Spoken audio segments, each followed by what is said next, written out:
আজকে একটা ভিডিও বিশ্লেষণ করি, দেখাই আপনাদেরকে, তারপরে বিশ্লেষণ করি। দেখুন ভিডিওটা।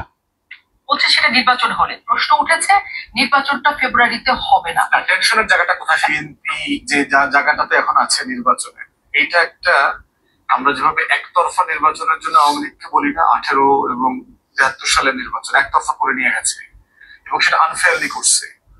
এবারের নির্বাচনটা কিন্তু আপনার ফেয়ার নির্বাচন, সুষ্ঠু নির্বাচনটাই একতরফা হয়ে যাওয়ার সম্ভাবনা আছে। কারণ বিএনপির ইতিহাসে প্রথমবারের মতো সে তাকে সিরিয়াসলি প্রতিটা আসনে কম্পিট করবার মতো কোনো প্রার্থী নেই। তো সেখানে আমি যেটা দেখলাম যে সব দল যদি একত্রিত হয়ে যায়, তারপরও বিএনপির এগেনস্টে 100 প্রার্থী দেওয়া সিরিয়াসলি ডিফিকাল্ট হবে। বিএনপির সবচেয়ে বড় চ্যালেঞ্জ হবে বিএনপি নিজে, তার বিদ্রোহী প্রার্থী। প্রত্যেক আসনে আসনে সিরিয়াস 130-35টা আসনে সিরিয়াস বিদ্রোহী প্রার্থী আছে এবং যারা ইকুয়ালি স্ট্রং, দুজনের মতো করে আর কি লড়বার মতো। তাহলে সেই রকম একটা একতরফা সুষ্ঠু নির্বাচন কি বিএনপির জন্য সম্মানজনক হবে কিনা? যে আপনি ফাঁকা মাঠে গোল দিয়েছেন, কেউ ছিল না, 280 সিট পেয়ে গেলেন হুট করে।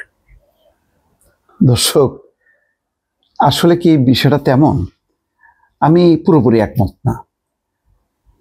এই কারণে যে এটা হয়তো অনেক বেশি ভাবে বিএনপিকে ফোকাসড করা হলো। ফোকাসড করার মধ্য দিয়ে একটা যে ভালো নির্বাচন হতে যাচ্ছে না, ভালো নির্বাচন হবে না, কারণ একতরফা নির্বাচন হবে। সুষ্ঠু নির্বাচন, কারচুপি হবে না। কিন্তু বিএনপির অবস্থা মাঠ পর্যায়ে এমন যে সব দল মিলায়েও কম্পিট করার জায়গা থাকবে না, মানে 100 আসনেও কম্পিট করতে পারবে না। মানে সুষ্ঠু নির্বাচনের মধ্যে একতরফা একটা নির্বাচন হয়ে যাবে এবং ওই যে বলছে যে 280টা আসন পেয়ে যাবে বিএনপি। ব্যারিস্টার ফুয়াদ এবি পার্টির সেক্রেটারি, তিনি বলছেন।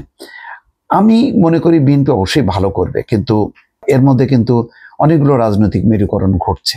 জামাত ইসলাম যথেষ্ট শক্তিশালী হিসেবে আবির্ভূত হচ্ছে এবং তারা ইসলামী আন্দোলন এনসিপি নিয়ে হয়তো একটা নির্বাচনী জোট করতে পারে।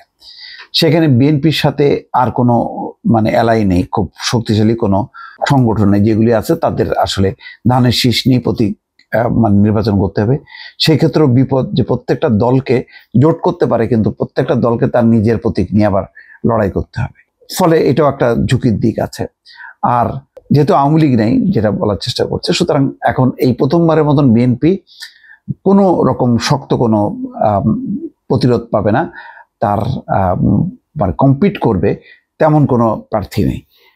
বিষয়টা এত সোজা না। এটা আমার ধারণা যে একটু সরলীকরণ হয়ে গেল এবং একতরফা নির্বাচন হবে, এটা আরেক ধরনের বিপর্যয় হবে। যতই সুষ্ঠু হোক, অবাধ নিরপেক্ষ হোক না কেন, যে কোনো একতরফা নির্বাচন, এটা বিপদে হলো এই যে ধরেন একেবারে সুষ্ঠু চমৎকার একটা হলো, জাতিসংঘের তত্ত্বাবধানেই হলো নির্বাচনটা, কোনো ভোট কেন্দ্র দখল হলো না, বিএনপি জিতে গেল 250, 60, 70, 80টা।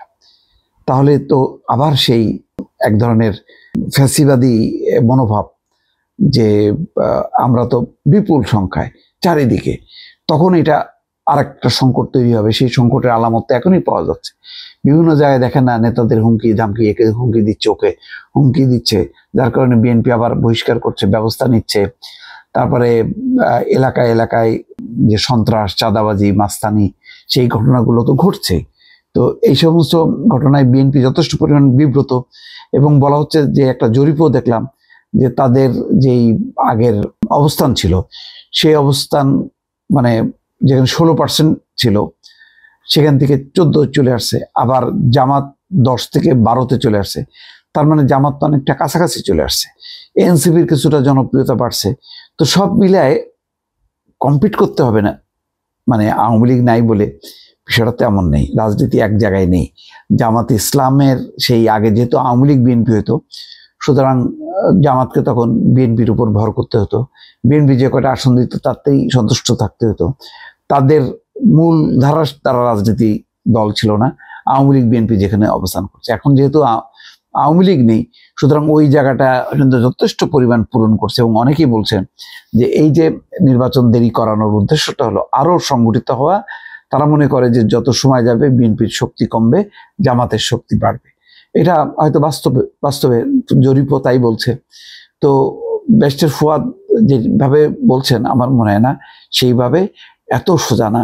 প্রতিটা আসনেই কম্পিটিশন থাকবে, সেই কম্পিটিশনটা কোন মাত্রায় যাবে বলা যাচ্ছে না। যদিও বিএনপির একটা প্লাস পয়েন্ট আছে, তাদের যে মূল নেতা তারেক রহমান, তিনি এখনো দেশে আসেননি।